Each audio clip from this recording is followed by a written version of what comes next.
É contigo, Theo. Olá a todos e todas, eu sou o Theo Armindo Teodósio, professor da PUC Minas, coordeno o Núcleo de Pesquisa em Ética e Gestão Social, no PEGS, do Programa de Pós-Graduação em Administração, e coordeno um programa de extensão da PUC Minas, que é o Saberes e Inovações pela Sustentabilidade, SABIAS. E eu recebo a todos e todas aqui para esse encontro, esse bate-papo, essa conversa, com muito carinho, muita gratidão. A gente está... definiu esse tema e essa discussão para construir uma aproximação muito importante conosco, com um grupo de pesquisa liderado pela professora Jaqueline Guimarães Santos, da Federal de Pernambuco, no campus ali de Caruaru. E a gente tem colegas do nosso grupo de pesquisa que vão expor parte da pesquisa que a gente tem feito como grupo de pesquisa, programa de extensão, em Brumadinho, a partir da tragédia crime, principalmente a questão da água, né? E eu tenho certeza que vai ser um encontro e uma roda de conversa muito útil, produtiva, significativa para todo mundo, para mim em especial. Então, deixo um abraço carinhoso, as portas do nosso núcleo de pesquisa, programa de extensão estão sempre abertas a todos e todas. A questão da água é uma questão decisiva no Brasil. A gente tem questões importantes ligadas a desenvolvimento, sustentabilidade, comunidades, grandes obras, né? Corporações estatais e não estatais que atravessam os territórios, né? E aí a gente vai ver uma pesquisa muito interessante da Lúcia Carini, que o Tiago vai apresentar melhor também, a nossa colega de núcleo, doutoranda, e da Jaqueline Santos também, né?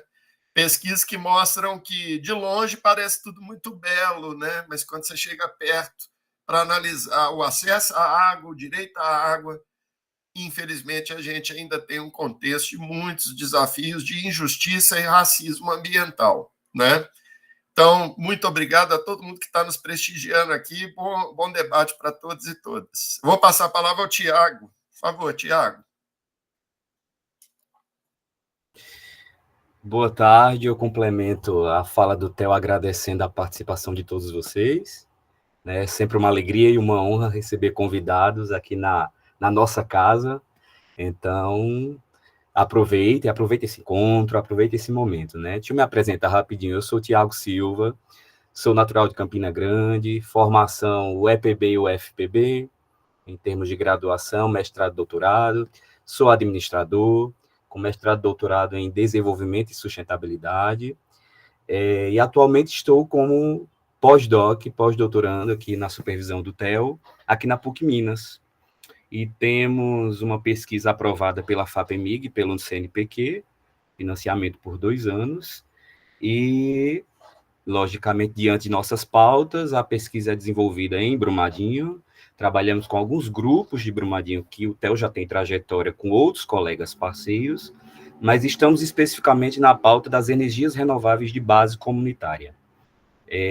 Quais são as possibilidades e quais são os riscos de implementar esse tipo de energia para um território marcado pela questão da tragédia crime de 2019 e como fica o contexto da transição energética como pano de fundo em todo esse momento para Brumadinho. O que é que a gente sai daí? O que é que a gente extrai daí? Então, estamos em desenvolvimento com essa pesquisa. Em breve será uma roda de conversa nossa, né, Theo? E, novamente, os convites serão enviados para que vocês conheçam, se aproximem, né? E é isso. Mas vamos lá. Temos uma convidada hoje, Lúcia, minha colega. Vou pedir permissão para apresentar primeiro nossa convidada, a professora Jaqueline. Então, de forma muito breve, a professora Jaqueline Guimarães Santos é doutora em administração pela Federal do Rio Grande do Sul, fez o doutorado sanduíche dela no Reino Unido e atualmente é professora da Federal de Pernambuco. Está ali como participante permanente do programa de pós-graduação em gestão pública e cooperação internacional da UFPB e participa de alguns outros grupos de pesquisa ali como colaboradora. Os temas de interesse principais da professora estão na pauta das práticas organizativas, gestão ordinária de pequenos negócios, gestão pública e social e água e ecologia política. Tá? Então, bem-vinda, professora Jaqueline, esteja em casa, esteja à vontade. Eu apresento logo a Lúcia, que já vai falar em seguida, eu não sei qual a ordem que vocês acordaram aí, mas deixa eu apresentar rapidinho nossa colega Lúcia. Lúcia Carine de Almeida, participante do Núcleo de Pesquisa em Ética e Gestão Social, aqui na PUC Minas, sob a coordenação do professor Theo. É graduada em Arquitetura e Urbanismo, tem especialização em Urbanismo, mestre pela UFMG também na área de Arquitetura e doutorando no Programa de Administração da PUC Minas. Suas principais linhas de pesquisa é Pessoas, Trabalho e Sociedade, e é membro de alguns grupos de pesquisa, especialmente o Sabiás, assim como eu também sou, nosso programa de extensão, liderado pelo Theo, tanto quanto alguns grupos de pesquisa que ela é parceira. Então, devidamente apresentadas, agradeço novamente a presença e eu passo a palavra para a professora Jaqueline. Na verdade, a gente combinou, Tiago, desculpa, que a Lúcia iniciaria para a gente ir no rio, no fluxo do rio, né? Então, sem a problema. Lúcia vai iniciar aí o fluxo do rio Paraopeba, depois eu chego no São Francisco, né? Especificamente aqui no contexto do Nordeste. Perfeito. Então, Lúcia... Antes de avançar, eu vou só pedir uma coisa, né? E a gente faz uma apresentação assim, do nosso jeito mesmo, mais informal, já que, né? E tal. É só destacar, a Lúcia é de Brumadinho, né? Eu acho que é importante destacar isso, ela vai colocar. E a Jaqueline é coordenadora, me perdoe se eu errar o nome do núcleo, do GEPUS, não é isso? Fala um pouquinho do grupo de pesquisa, Jaque, porque aqui é o encontro de 2 núcleos de pesquisa, né? Se Deus quiser, é o encontro de vários, né? Que a gente vai misturar. Isso. O povo de Minas com o povo de Pernambuco vão criar uma conexão, né? Isso. Entre BH e Caruaru, assim, ó, né? Exatamente. E Paraíba, né? Que também sou paraibana, então tá tudo certo, tá tudo em casa, né, Tiago? Então, minha gente, primeiramente dizer que é um prazer estar aqui compartilhando desse bate-papo, né? Dessa atividade aqui com vocês. Estou bem feliz, bem instigante, bem ansiosa aí para os desdobramentos que esse encontro pode nos trazer, né? Agradecer a todo mundo que está aqui presente também, né, nesse final de tarde aí, pegando um tempinho, no Dia, né, Internacional do Meio Ambiente, nada mais propício para a gente estar discutindo sobre água, sobre território e sobre comunidades, né? E é isso, conforme o pessoal já me apresentou, então eu sou Jaqueline, professora da UFPE, estou num processo de redistribuição para a UFPB, então pode ser que no próximo encontro eu já seja da UFPB, né? Vamos ver. E coordeno o grupo de pesquisa em organizações, sociedade e natureza, né, grupo de estudos e pesquisa. Quando eu colocar a apresentação aqui, eu vou falar mais um pouco. E é isso, né? A gente tem tratado sobre especificamente, né, as pesquisas em torno do projeto de transposição do Rio São Francisco, que é isso que eu vou estar apresentando para vocês daqui a pouco, tá? Então, eu devolvo a palavra e quando eu for fazer a apresentação, eu falo mais sobre o grupo. Obrigada. Obrigado, Jaque. Espero que seja aí uma caminhada longa, uma navegação longa, vamos dizer assim. Aí eu vou passar a palavra para a Du, já fazendo uma cutucada cultural, porque a Lúcia, além de pesquisadora, arquiteta, com uma pesquisa muito potente, ela é uma pessoa do campo da música também, do canto, do piano, né, Lúcia? Estou te entregando total, né? Então, vou passar a bola te colocando uma pergunta já para você responder. O sertão vai virar mar? Lá no coração, quando algum dia o mar também vira sertão, passei a bola para você. De quem que é essa música mesmo, pessoal? É de uma dupla aqui de Minas, né? Eu sou péssima com nomes, mas é do... Tá aqui. Vou lembrar, peraí. Sai Guarabira, Sai Guarabira. Se não me engano. Uhum. Exatamente. Posso começar? Boa tarde a todos, pessoal. Obrigada pelas apresentações. Um prazer estar aqui com vocês hoje, falando de Rio, que é o meu tema de vida. E é um prazer estar com a Jaqueline, com todos vocês, com o pessoal de Brumadinho, que eu sei que tem alguém aí, o Maurílio já entrou. Prazer, obrigada pela presença, né? Por todo mundo aí nessa sala, nesse horário complexo, final de tarde, mas o tema, acho que ele é importante e para a data de hoje mais ainda, né? E eu acho que as águas se encontram sim, nós acordamos, né, Jaqueline, que a gente ia seguir o fluxo das águas, seguir o título do nosso encontro. E então eu vou até apresentar um pouco a bacia, vou fazer uma apresentação, né, mais geral, para todo mundo se conectar aí com a temática da integração dessas águas. Vou compartilhar, e se vocês me dão um ok, por gentileza, se tiver tudo certo. Beleza, Lúcia, eu vou te avisando aqui.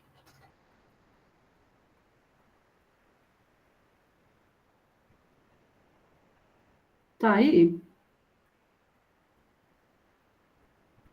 Deu certo? Eu sim. Ok. Então, vamos lá, vamos começar. Nós vamos falar sobre o tema das águas e vidas que se encontram do Rio Paraopeba ao São Francisco, porque são dois rios, né, que estão conectados aí no contexto de bacia hidrográfica. E eu acho que esse tema, com o que está acontecendo, né, assim, no Sul e em outros territórios aí, é um tema muito relevante, é um tema importante que a gente não pode deixar de falar no nosso dia a dia. O meu tema, especificamente, ele é focado no Paraopeba, primeiro por eu ser de Brumadinho, e assim, eu estou, de certa forma, resgatando meu TCC de 2003, que foi Paraopeba, e depois de tanto tempo, meu TCC na arquitetura, e agora com outro viés muito mais potente, porque tem uma conexão com as pessoas, né, do Rio com as pessoas, então eu lanço esse título preliminar, né, porque eu estou no segundo ano de doutorado, vou falar um pouquinho mais à frente, mas seria fazer uma seguinte pergunta: o Rio é um caminho, né, o pragmatismo social a partir das dimensões do Paraopeba na busca do direito à cidade em Brumadinho.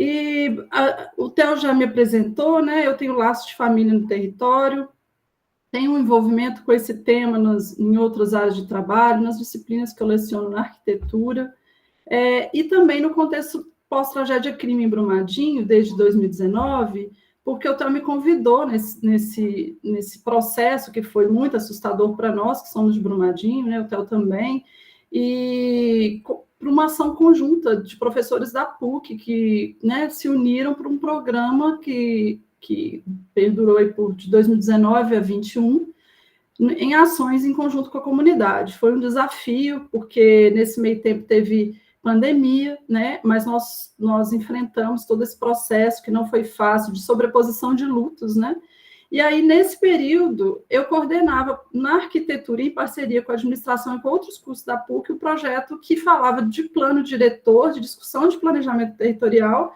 mas com o Rio como fundo das discussões. Então, o Rio Paraopeba, ele era o fio condutor, e a gente se reunia remotamente por causa da pandemia, e falamos muito tempo sobre essas questões do Rio. O projeto se chamava Brumas Colabora, tudo começou aí. De lá para cá, Theo vem me cutucando, e eu sempre gostei dessa temática, estava ensaiando para entrar no doutorado, e estou amando esse período de muito aprendizado, de trocas com outras áreas, né, com outros conhecimentos, outros colegas. Está sendo, como o dia de hoje, né, está sendo uma troca assim, extremamente gratificante, assim, me sinto honrada de estar aqui com vocês, falando um pouco da minha bagagem de vida, da minha experiência e das minhas primeiras reflexões, né? Porque eu estou ainda no começo, mas já com muita coisa para contar. Como eu comecei em 2023, e estou no programa Sabiás, como o Theo já apresentou, que ele coordena, também tenho interface no núcleo de pesquisas, no NUPEGS, e o Theo é meu orientador. O Sabiás, ele possui vários eixos de ação no território, né, de Brumadinho, e o eixo sede ficou condensando as informações relacionadas à cidade, aos temas ligados à cidade. Como o meu trabalho fala muito da conexão do Rio com as áreas urbanas, eu estou nessa coordenação do eixo sede, e a minha pesquisa ela é um pouco o fio condutor das discussões no território. Os objetivos da pesquisa são, primeiro, contextualizar o histórico processo da minerodependência, né, da exploração hídrica e do descaso com o planejamento territorial, agravados principalmente pelo rompimento da barragem, né, e os impactos tanto na cidade como nas áreas rurais, como também, principalmente, no Rio Paraopeba. Né, e reconhecer que, assim, a nova onda de impactos que começou a assolar o território, principalmente da cidade, a partir das enchentes de 2021 e 2022, que geraram novas ondas de medo, de insegurança, de insalubridade, de luta por direitos, né? A lama da barragem, né? Ela assoreou o rio, e agora com as enchentes, essa lama ela é misturada e vai para territórios que não tinham sido atingidos em 2019 pelo rompimento da barragem. Além disso, a gente também busca enfatizar a importância do rio na conformação do uso e ocupação do território e para contribuir nas discussões sobre o papel das águas urbanas na vida cotidiana, valorizar o processo de ressignificação comunitária do rio, que reforça os laços de identidade e pertencimento territorial nessa luta por direitos, né, pós-2019, e rediscutir o conceito de bacia hidrográfica, comunidade de planejamento nas ações pragmáticas das comunidades pelo direito à cidade e com grande interface na pequena escala urbana. Aqui eu vou fazer um parêntese só para apresentar esse contexto das bacias, como eu combinei com a Jaque. Aqui à esquerda nós estamos vendo a bacia do São Francisco, né, que ela é uma bacia que tem uma referência nacional, né? O São Francisco nasce aqui em Minas, na Serra da Canastra, e vai percorrendo vários estados, passa pela Bahia, e a foz do rio está entre os estados de Sergipe e Alagoas. E o Rio São Francisco tem uma importância enorme para o nosso país, e a grande referência, né, da nascente está no estado de Minas, e de passar e de ter uma contribuição hídrica de cursos d'água que saem da região metropolitana, isso tem uma referência grande, porque o Paropeba é um deles, né? Então, assim, a região do Paropeba está no alto curso da bacia do São Francisco, e se a gente for pensar nisso, essa questão de Brumadinho estar inserido na região metropolitana pesa bastante, porque a região metropolitana tem uma disposição de poluentes enorme, né, uma carga enorme no rio de elementos contaminantes, e com o rompimento da barragem de Brumadinho, isso se agravou muito, né? E aqui a gente, né, tem uma outra representação da bacia, mostrando a abrangência dela no território nacional, e o contexto da bacia do Paropeba no alto curso da bacia de São Francisco, né? Então, a responsabilidade do Paropeba no cuidado com o São Francisco é muito importante. Então, assim, acho que o título dessa nossa conversa hoje ela de certa forma, simbólica e que deve ser lembrada todos os dias, porque nesse contexto, a responsabilidade da região metropolitana e para o cuidado do rio é muito importante. Então, o Brumadinho tem que se preocupar com isso, né? Seguindo aqui um zoom da bacia do Paropeba, né? O Paropeba, só voltando aqui rapidamente, ele é afluente da margem direita do São Francisco, e ele percorre vários territórios de municípios, né? E Brumadinho está no médio curso da bacia, né? Do rio, perdão, na metade da bacia, praticamente. E a nascente está no município de Cristiano Ottoni, e a foz na barragem de Três Marias, que é uma barragem, é uma das primeiras barragens do São Francisco, ainda no alto curso do rio, né? Quando a gente fala em alto, médio e baixo curso, tem a ver também com a declividade do relevo da diferença em relação da nascente para a foz no oceano, no caso do São Francisco. E aqui é só um zoom na região metropolitana, onde a gente vê aqui a abrangência da bacia do Paropeba, né? E o Paropeba, ele é um rio muito importante para Brumadinho, mas ele, como nasce em territórios que também tem exploração minerária, como, né, a região ali de Congonhas, por onde ele passa, então ele já chega em Brumadinho, né? O percurso dele é aqui dessa região para cima, em direção ao norte, aqui na tela. Quando ele passa em Brumadinho, ele já tem uma carga de poluição, ele já tem uma carga de contaminantes da mineração. Então, o que aconteceu em Brumadinho só piorou a situação, né? E essa questão da contaminação dos metais pesados é um tema muito complexo, que está sendo muito discutido em Brumadinho, principalmente com a questão das enchentes. E lembrando, né, que onde nós temos essas duas cores aqui de diferença, né, é o limite da bacia do Paropeba com a bacia do Rio das Velhas. Então, aquela região de altas cotas do relevo ali ao longo da 040, sentido indo para o Rio de Janeiro, é justamente a divisa da bacia. Aqui no contexto da região metropolitana de BH, para quem não é de BH, eu coloquei esse mapa, não está muito nítido, mas dá para a gente ver a posição do município de Brumadinho no contexto da região metropolitana, tem uma localização estratégica em termos de condicionantes ambientais, até por causa dessa divisa de bacia, né, porque o município, a área central dele, é bem localizada no fundo de vale, né, junto à calha do rio. Então, é um município muito bonito, né, aqui vocês vão ver várias imagens, minha apresentação está um pouco longa, mas tem muita imagem, então vou tentar passar mais rápido. Aqui um contexto, dando um zoom agora no território municipal, esse limite do município ele é muito conformado em função dos elementos naturais, então o nome do município, né, Brumadinho, faz jus a isso, porque é um território, como ele é cercado por uma linha de cumeada de alto relevo, de manhã, principalmente nessa época, a gente acorda com aquela neblina que a gente chama de bruma, né? Então, eu tenho uma foto aqui para mostrar, por isso o nome do nosso município. E em rosa, as áreas urbanas do território, com destaque para a cidade, que é o ponto focal da minha análise, né? E aqui mostrando como o rio atravessa o território, divide o município em dois lados, em margem esquerda e margem direita, divide a cidade em dois lados também, né? E é um rio que ele molda os territórios de ocupação, a gente percebe uma ocupação concentrada na margem direita, né? E o sentido do fluxo do rio é esse aqui, em direção ao norte. Antes eu pensava em trabalhar o território como um todo, mas ao longo das pesquisas e das minhas visitas a campo, da minha bagagem também de vida na cidade, da minha relação também muito direta com a discussão do rio, eu foquei a cidade também por concentrar a população e por concentrar os impactos da região da barragem, que é essa pontilhada aqui, não sei se vocês estão conseguindo ver. Essa é a região de onde veio a lama do rompimento, e ela percorreu o curso do córrego Ferro-Carvão, que contaminou a margem direita do Paropeba, né?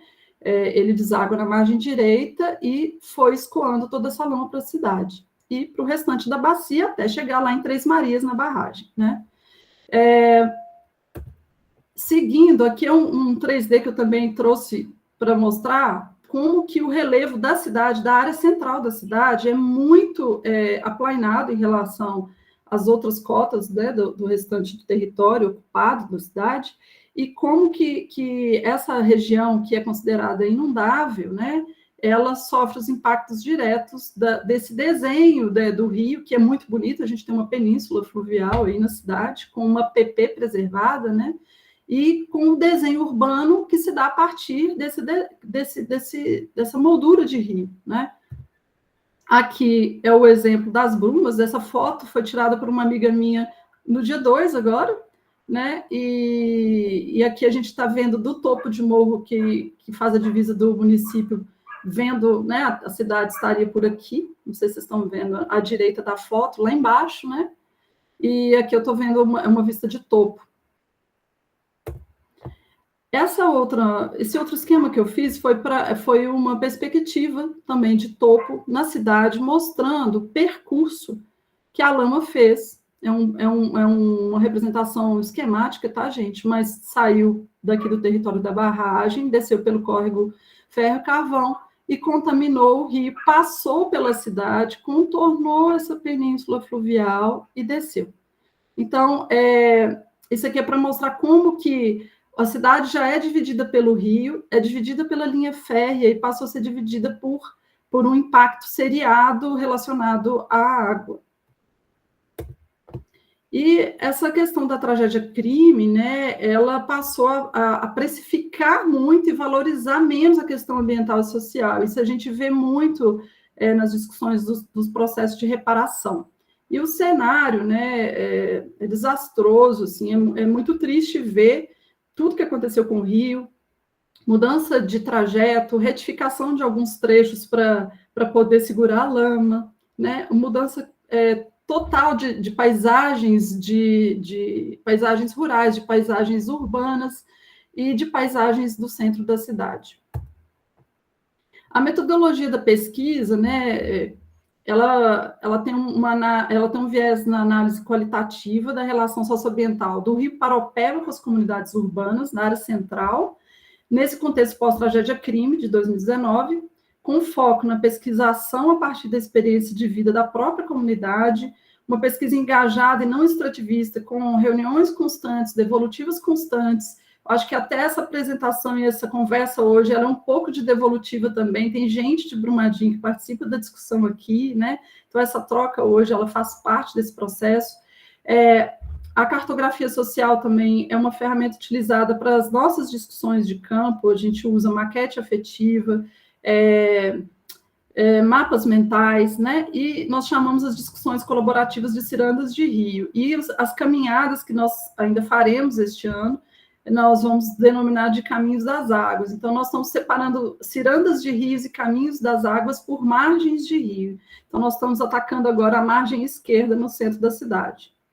Além disso, nós estamos sempre fazendo entrevistas qualitativas e é uma troca tão constante de informação que, assim, é quase o dia inteiro, né? O Maurílio está aí, sabe disso. A gente fica falando de rio o dia inteiro nos grupos. E aí, para a gente conseguir fazer essa pesquisa, nós precisamos mirar o rio com algumas lentes teóricas, né? E uma hipótese norteadora que já está nessa primeira ideia de título, né? O Paraopeba como rio caminho, né? Isso é possível? Eu prefiro focar mais na exclamação. Eu acredito nessa possibilidade. E o referencial teórico, ele perpassa por várias questões. Eu vou dar uma pincelada rápida para não estender muito a apresentação.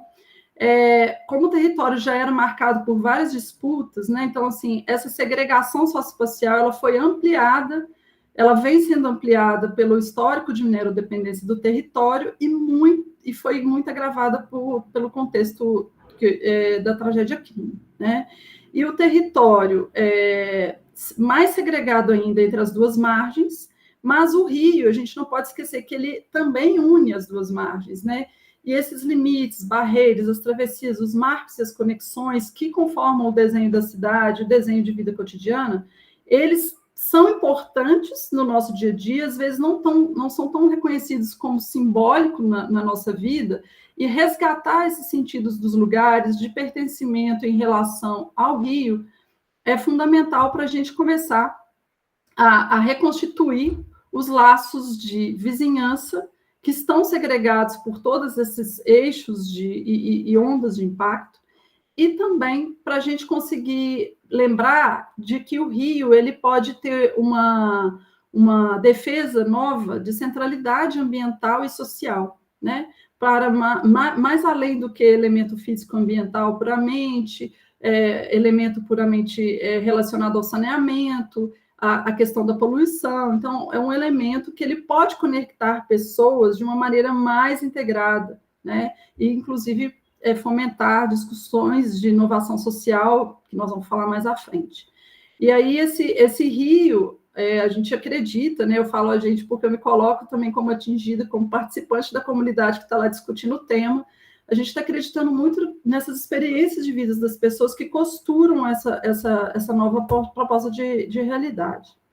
E aí, aqui, uma imagem, né, diferente, mostrando como que o rio ele desenha esses territórios que são vizinhos, mas que estão separados, né, e como molda a vida da cidade, e que só tem uma travessia assim, mais usada, nós só temos uma ponte que faz essa ligação dos dois lados da cidade, que está localizada na área central, a gente vê ela aqui na foto. Seguindo os referenciais, os momentos de crise, desastres e conflitos ambientais, eles promovem reações sociais que ressignificam valores. Essas novas visibilidades do Paraopeba, né, a partir de problemas urbanos, promovem debates sobre a importância da articulação de gente com o rio pela defesa do território. Esse novo pertencimento, ressignificando o rio como espaço de convívio social, ele ajuda a manter os laços de vizinhança, estende o rio, né, como uma espécie de extensão da rua, e como um ente promotor de saúde, lazer, deleite e cultura. Né? Então, aí, nesse caso, a gente percebe um potencial inovador para a discussão do direito à cidade, né, que é muito defendido na nossa Constituição Federal, nas nossas leis, no Estatuto da Cidade, que é o direito a um território seguro, limpo, de qualidade e que promova saúde, né, para a gente parar de remediar, né? E, seguindo essa lógica, o pragmatismo social, né? Nós pegamos carona nessa defesa conceitual, que é muito bacana, que fala da importância das ações práticas, né, da prática para a inovação social na esfera das discussões de políticas públicas, né? E aí a abordagem da sociologia pragmática francesa é muito interessante, porque ela lida diretamente com essas questões desafiadoras do dia a dia das pessoas e como elas vão conseguindo reagir diante dessas dificuldades sem esperar, por exemplo, o poder público ou alguma assessoria técnica resolver por elas, né? Então, assim, nós percebemos que muita coisa que as comunidades estão conseguindo são por própria força de vontade de correr atrás e persistência, né? Então, assim, essa mobilização, ela agrega pessoas por um motivo que é conflituoso, né, que é difícil, mas ela promove uma integração das pessoas, né? A gente está vendo isso lá no Rio Grande do Sul, né? Como é que as pessoas vão correndo atrás das soluções. E aí o rio também entendido como ator-rede, que é um rio sendo um elemento não humano, aqui a gente defende como um ator-rede, utilizando a teoria de Bruno Latour, que defende que elementos humanos e não humanos devem ser considerados nas análises das redes sociais. E aqui a gente está defendendo que o Paropeba, como ator-rede, ele pode fazer parte dessa defesa socioambiental em Brumadinho, um protagonismo social com o Paropeba. E aí a gente começa a fazer uns links interessantes do Kevin Lynch e do Bruno Latour para defesas das dimensões do rio como elemento natural de base da subsistência, eixo ambiental norteador da ocupação do território, mas também canalizador de drenagem natural norteador das estruturas de saneamento, mas também marco histórico, referência simbólica e ritualística, lugar de troca social, patrimônio cultural e paisagístico, um ente vivo e em movimento que pode definir usos e espaços de vida cotidiana, significante e significado na luta por direitos da imagem da cidade para o direito à cidade. E aí, esperançar e inovar com o Paropeba. Então, assim, essa é a nossa referência maior, para a gente não ficar muito preso só em diagnóstico dessa situação complicada que a gente vive em Brumadinho, mas também levar uma possibilidade, uma esperança de mudança, né? Porque é possível. É possível. Então, assim, se a gente acredita, a gente consegue. Eu falo isso muito para mim, porque é difícil ser de Brumadinho, ser pesquisadora e ter todo esse envolvimento com um tema tão complexo, né? Então, eu preciso acreditar que isso é possível. Então, quando a gente vê que as pessoas estão lá nas áreas inundáveis, sofrendo mais um risco de enchente, com medo, isso a gente vê claramente a reflexão da possibilidade da necropolítica, né, de Bembe, e da biopolítica, né, de Foucault, que a gente percebe que, assim, a presença insuficiente, ineficiente do poder público para ajudar essas comunidades, assim, é como se estivesse deixando que novos enchentes fossem chegar e aí esperar e outra cada ano. Então, assim, esse histórico de desastres, de crimes ambientais, ele não pode seguir dessa forma, né? Então, a gente tem que combater essa necropolítica. Então, alinhamento também da pesquisa com os objetivos do desenvolvimento sustentável, que agora estão super discutidos, né, com o que está acontecendo aqui no Brasil, principalmente no Sul.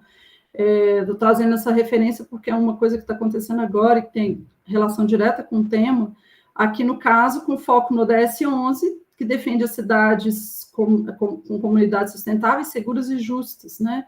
Inspiração na economia de Francisco e Clara, defesa da casa comum, nosso planeta é a água, a gente não pode esquecer disso, com dignidade e inclusão social. E esse pode ser o possível legado de Brumadinho pós-tragédia-crime, né? Pensar numa discussão de território focado em bacia hidrográfica, da macroescala para a microescala próximo da comunidade. Uma comunidade pode cuidar da nascente, eu posso cuidar do rio a partir do meu quintal, né? E aí a participação social é fundamental. E Brumadinho não tem um histórico de participação social ativa de forma institucionalizada. Mas essa participação, que ela é organizada pela própria comunidade, ela tem uma potência, uma força muito grande, e é nela que a gente está se inspirando. No meio da cidade passa um rio, e aqui eu vou mostrar agora algumas imagens destacando as comunidades, né, que vem participando dessa rede de discussão do Paropeba, que aí é a 1, que é o bairro São Conrado, que está aí na Península Fluvial, né? A 2, que é a comunidade do Canto do Rio, que faz parte do bairro Santa Cruz, mas é uma área inundável, e a comunidade ribeirinha da Rua Amianto, a número 3. O centro está aqui representado de forma simbólica por esse polígono vermelho, né? Aqui é a estação, nessa bolinha, estação ferroviária. Aí vocês percebem que a cidade é dividida pelo rio e pela linha férrea, e temos essa única passagem na ponte, que é uma passagem, inclusive, bem simbólica, vocês vão ver nas próximas imagens. E aí são comunidades vizinhas, são fragmentadas, passaram por vários problemas relacionados a essa lama tóxica, mas as ações de cada comunidade ainda estão isoladas. Então, assim, essa pesquisa também ela promove essa integração da discussão com um rio como fio condutor, né? Então, a gente acredita nessa integração das lideranças, das comunidades envolvidas para essa rede com o Paropeba ser mais ampliada. Aqui são imagens das enchentes de 2021 e 2022, para vocês terem uma ideia aí, né, de como o centro da cidade ficou assim, inacessível, não tem como chegar, não tem como sair do território. Aqui são as fotos dos impactos, algumas fotos dos impactos dessa enchente na Rua Amianto, na comunidade ribeirinha da Rua Amianto, que é uma comunidade que vem lutando por esse registro tradicional, por causa das tradições de pesca e de quintais produtivos, que é uma discussão que a gente vem fazendo lá com o pessoal que mora nessa área. E aí vocês podem ver que essa é a própria comunidade que teve que tirar a lama de casa, e aí o pessoal ficou com problema de pele, são danos psicológicos, a poeira que fica depois, ela é contaminada também, então são vários problemas acumulativos, né? Aqui, agora mostrando um pouco do pragmatismo social, né? Um pouco de reação refletida na arte urbana dos muros da linha férrea. A Rua Amianto, ela fica espremidinha entre a linha férrea e o rio, né? Então, nós temos um eixo linha, um eixo rua e um eixo rio, paralelos. E esse muro, que é o muro, né, que faz a divisa com a linha férrea, que está um pouco acima aqui, onde está essa casa na foto 1, ele serviu de espaço para a arte urbana para reverberar as ações da comunidade em defesa do rio, em defesa dos quintais, e um pouco também mostrando a importância da ação das mulheres no cuidado desses espaços. Aqui também nós estamos mostrando os impactos das enchentes na área do Canto do Rio, né, do bairro São Conrado, aqui ficou com o nome errado, aqui é o bairro Canto do Rio, embaixo a gente está vendo aqui Canto do Rio e um pedaço do São Conrado, e essa área aqui é do bairro São Conrado, que é essa área soreada, à direita. Porque a água vai embora e vai deixando a lama contaminada, com poeira, e aí vem desmatamento depois, né? E essa área já foi ocupada e é beira de rio APP, Área de Preservação Permanente. Aqui uma representação da arte urbana nos muros do bairro São Conrado, também mostrando a força das mulheres. Então, assim, se a gente der um zoom em cada pedacinho dessa arte urbana, a gente vê muito essa potência das mulheres, elas participam também dos grafites, das pinturas, né? E foi um mural coletivo, também construído em parceria com a Associação do Bairro e com a Associação Amigos de Brumadinho. E aqui a comunidade do Canto do Rio, mostrando que o estádio ficou submerso. Essa área se chama Canto do Rio, não é à toa, porque ela está realmente na curva do rio. Então, é aí que a água sai literalmente pela tangente. E como a gente não tem um tratamento de esgoto, a sujeira ela fica toda acumulada nessa área, porque não tem vazão, né? Então, aqui é a sujeira que ficou depois dessa enchente, que vários moradores tiveram que cuidar dessa limpeza os seus próprios territórios de vida. E aqui, a diferença na região do Canto do Rio, nós não temos murais com pinturas, lembrando do rio, lembrando das ações relacionadas à água, mas nós temos os eventos simbólicos, todo dia 25, sempre sai aí na TV, nos jornais, na internet, os eventos que a comunidade de Brumadinho promove para homenagear as vítimas, né, as 270 joias que foram, né, que morreram com o rompimento da barragem. E é bem impactante, e como que um letreiro de entrada da cidade se tornou patrimônio cultural, né? Esse era o ponto de encontro onde as famílias esperavam notícias, né? Tinha uma troca de notícias com os bombeiros. E é interessante que nessa região do Canto do Rio, como é a entrada da cidade, né? A gente passa pelo Canto do Rio para passar por essa única ponte, que é essa que está aí na foto, né? Esse lugar da ponte como um marco de travessia, como um marco de olhar para as águas contaminadas, de olhar para as águas que passam com toda a tristeza, né, que veio com o rompimento da barragem, virou um cenário, um território apropriado pela comunidade para seu território de luta, né? Então, é muito importante lembrar que o Rio está presente nessas referências. E eu coloquei esse nome, assim, eu chamo essas fitinhas, que eu sempre passo aí, eu chamo essas fitas de fitas da saudade, assim, porque essa foto é de hoje, tá? Um amigo meu tirou para mim, e elas estão sempre lá, as pessoas vão lá, amarram, a gente está acostumado a ver isso lá com as fitinhas do Bonfim na Bahia, mas em Brumadinho ela tem um simbolismo muito grande, e a água está aí como quase que uma referência, né, de símbolo de esperança. E essa primeira foto aqui, né, da esquerda, como que o próprio desenho do simbolismo das velas também lembra o percurso da água, o percurso da lama, assim, água e lama se misturando, né, água de rio e lama se misturando. Então, nós acreditamos... Estou acabando.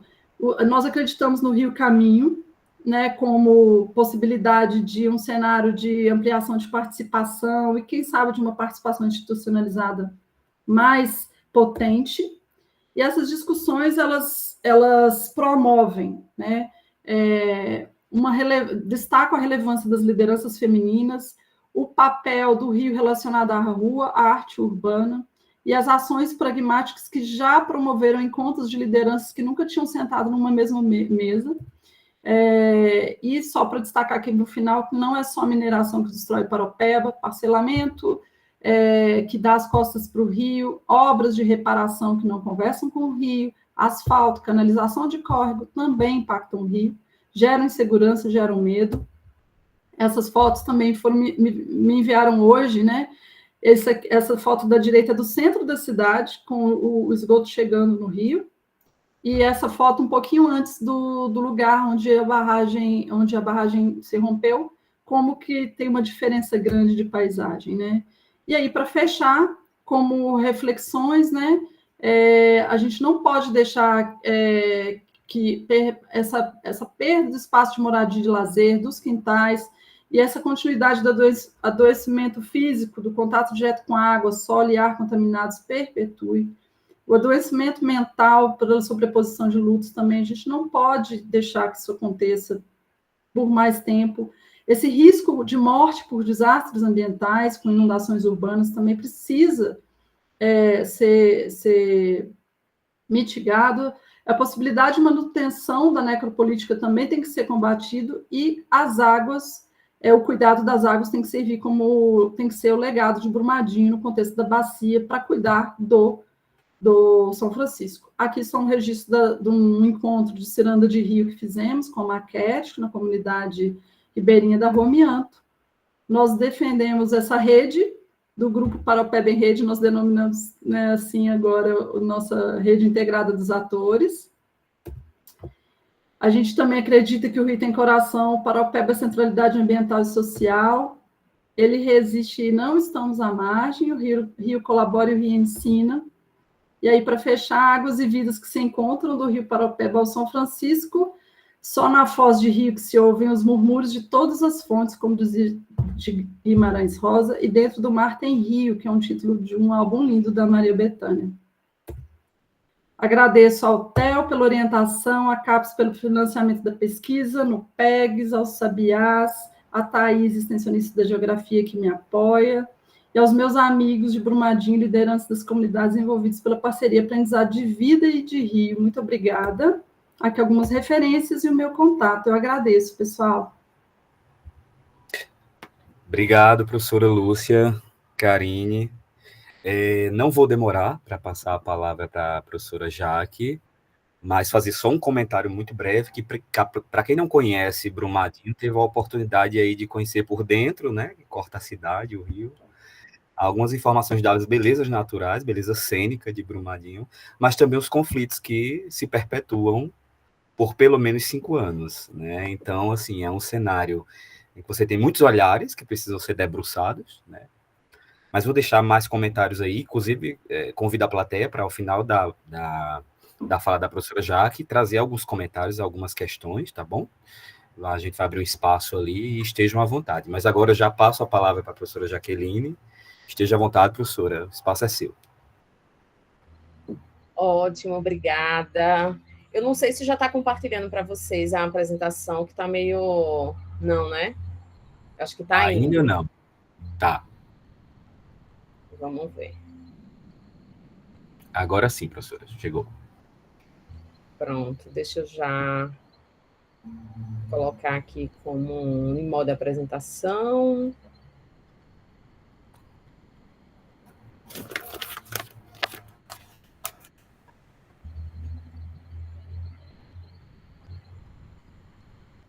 Já está em modo apresentação, Tiago? Só para... Ainda não apareceu, mas eu vi que você clicou. Pronto, agora foi. Tá. Então, gente, obrigada, né, Lúcia, que me antecedeu, a apresentação muito, muito boa, muito potente, aí um trabalho, né, que está sendo desenvolvido, já tem algumas perguntas, e aí a gente chega na parte mais ali do final, né, digamos assim, considerando o início do rio, que é justamente, né, na porção aí do rio em que, né, emergiu aí o projeto de transposição do Rio São Francisco, que é justamente o meu foco aqui de participação neste bate-papo, né? Então, só para contextualizar, esse é um trabalho, né, que eu venho desenvolvendo, que eu desenvolvi no âmbito da minha tese de doutorado, foi defendido em dezembro de 2020, na Federal do Rio Grande do Sul, a quem eu já estendo aí, presto a minha solidariedade, né, ao povo gaúcho pela a tragédia ambiental que estão passando, né? E depois, após defesa da tese, então eu voltei do meu afastamento e estou aí com um projeto, né, no âmbito da chamada Universal CNPq, um projeto que tem um financiamento do CNPq para a continuidade dessas pesquisas, né?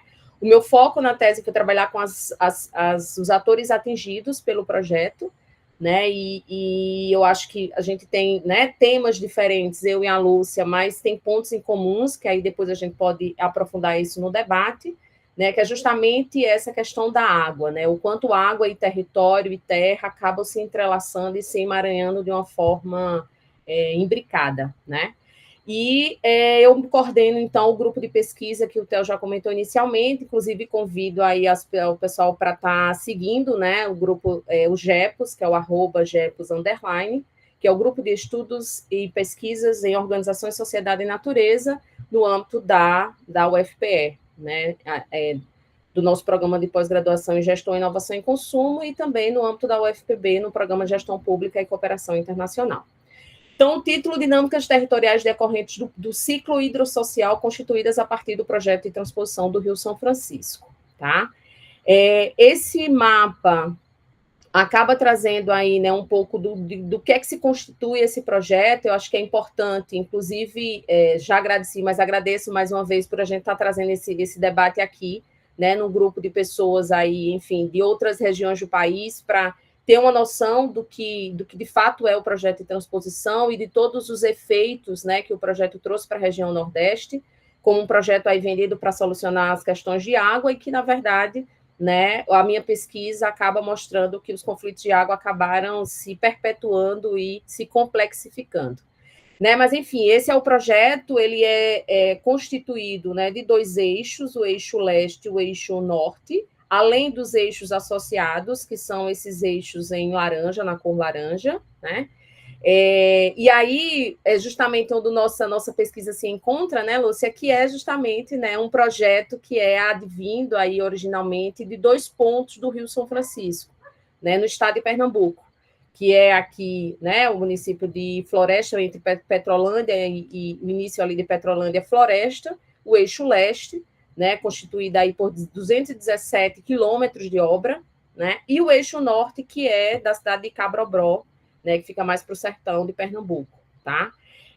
A minha pesquisa do doutorado acabou estudando as comunidades atingidas por ambos os projetos, mas o projeto atual a gente está focando em comunidades que estão aí no entorno do eixo leste, tá? Mas, enfim, a gente tem essa abrangência aí de todo o projeto.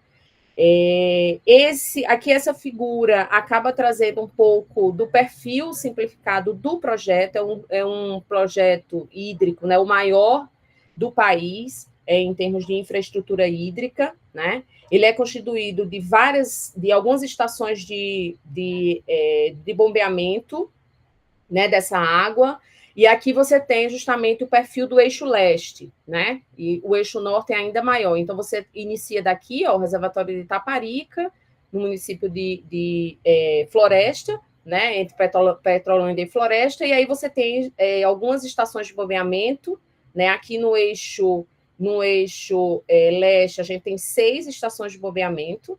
Então, você tem né, a infraestrutura hídrica, ela é constituída de canais de concreto, estações de bombeamento, né, de aquedutos e de reservatórios, né? Aqui a gente tem algumas, né, ilustrações aí de alguns reservatórios, e é um projeto que, né, se origina aí no sertão de Pernambuco e vai até o município de Monteiro, né, que é o final aí do projeto, e depois essa água ela segue, né, o seu fluxo pelo leito natural do Rio Paraíba para chegar até o reservatório que abastece a cidade de Campina Grande, tá?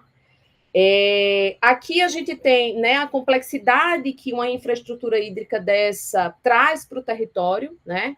Que é justamente, né, diversas comunidades que foram atingidas diretamente pelo projeto, em cerca de 845 famílias, que elas foram territorializadas em 18 vilas produtivas, das quais 5 eu estudei na minha tese de doutorado, né? E diversas famílias que estão aí, né, nessa área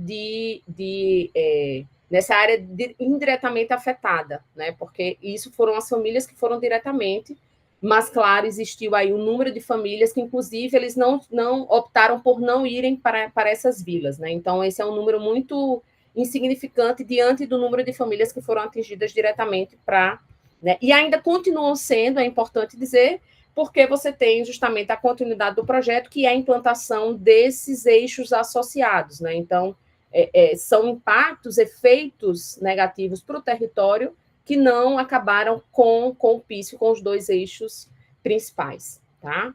E aí, na tese, né, na pesquisa, eu acabo trabalhando com o conceito de ciclo hidrossocial, né? Então, mostrando, né, o quanto questões políticas, sociais, econômicas mais amplas acabam se emaranhando com a questão da água, né, num contexto que ele é marcado por conflitos, né, conflitos históricos por água, por um processo de concentração das fontes de água, e que tem aí esse projeto com esse, né, com essa alta, né, oferta de água para a região, né? Mas aí das nossas linhas de pesquisa para onde é que está indo esses fluxos de água, né? Quais são os destinos desses fluxos de água? E também uma outra parte da nossa pesquisa é falar sobre os territórios hidrossociais, que é justamente esses territórios que foram produzidos a partir justamente da implantação do projeto. Né? A gente tem um debate aí, né, sobre justamente fazendo esse contraponto entre o ciclo hidrológico e o ciclo hidrossocial, mostrando justamente que o ciclo hidrossocial é aquele, né, em que há uma interação perpétua e dialética entre água e sociedade. Então, justamente mostrando, né, e aí a gente se fundamenta no Erickson Guidal, que é um geógrafo inglês, né, que trabalha com a questão do, né, trabalhou há algum tempo já, mas tem aí um livro muito importante que é sobre o ciclo hidrossocial, e aí esse autor acaba trazendo, né, que é os fluxos de água, ele faz parte de um processo socionatural híbrido, né, em que se relacionam aí relações sociais, culturais, práticas materiais, né, tem a própria água, né, como esse fundamento. Mas o H2O da água, né, ele está imbricado com essa produção sociopolítica que se envolve, né, com a questão da água e que define aí os fluxos de água para onde é que essas águas estão indo, né? E aí é justamente a partir desse aporte teórico que eu me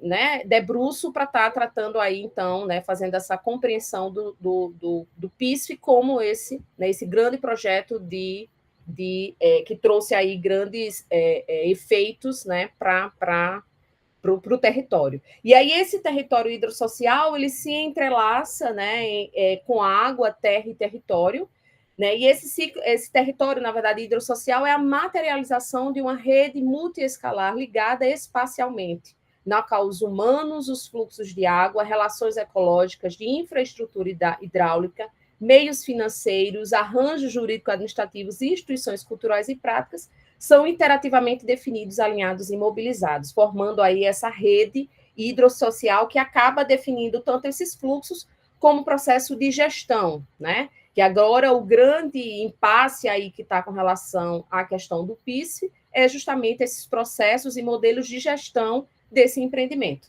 né?